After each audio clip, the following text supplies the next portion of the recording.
10 ans après son adoption, le Code du travail a été passé au crible hier à Rabat par le gouvernement et les partenaires économiques et sociaux. C'est un texte qui divise, titre Le Matin. L'objectif de ce colloque de 2 jours est justement d'évaluer la portée de son application, les points forts, mais aussi les carences constatées. L'économiste parle de 10 ans d'impasse. Les ambitions sont décalées de la réalité de l'environnement. Le texte encourage le chômage, pas l'emploi, écrit le quotidien. Pour aujourd'hui, le Maroc, c'est l'application qui fait défaut. Selon le ministre d'État Abdellah Baha, le Code du travail doit être réévalué à la lumière de la nouvelle constitution. Abdeslam Seddiqi, lui, met en avant l'importance de remettre en question une partie des mesures contenues dans le Code du travail. Grève générale aujourd'hui dans la fonction publique et les collectivités territoriales.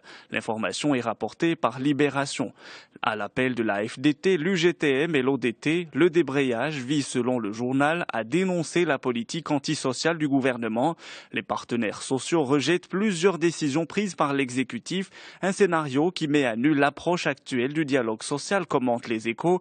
Pour le chef du gouvernement, Abdelillah Ben Kiren, cette grève n'a aucun sens, avant d'ajouter qu'elle est de ce fait vouée à l'échec. Le chef du gouvernement qui a annoncé le week-end dernier que le gasoil sera décompensé en 2015.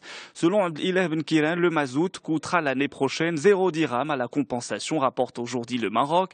Il coûtait au budget de l'État 21 milliards de dirhams. Cette année, il ne devrait coûter que 8 milliards et demi de dirhams. La France, désormais dans le viseur de l'État islamique, l'organisation a menacé de représailles les membres de la coalition qui combattent en Irak, nous informe Le Monde. Un message de l'EI appelle à tuer les méchants et sales Français de n'importe quelle manière, rapporte le quotidien. Un touriste français a été enlevé dimanche soir à Tizi Ouzou, à 110 km à l'est d'Alger, écrit El Watan.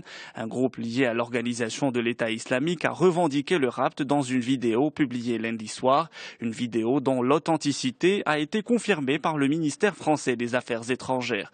On reste en France. Le Figaro s'intéresse au retour de Nicolas Sarkozy. La prestation de l'ancien chef de l'État sur France 2 a conforté son assise à droite. Selon une étude publiée par le quotidien, les sympathisants UMP se prononcent à 75% en sa faveur pour la présidence du parti et le désignent à 65% comme le meilleur candidat pour 2017. On termine avec cette information publiée par les Échos. Près de 3 milliards d'êtres humains sont connectés à Internet.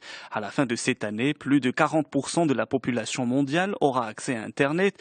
Au total, environ 2,7 milliards d'êtres humains seront connectés, soit 600 millions de personnes de plus qu'en 2016.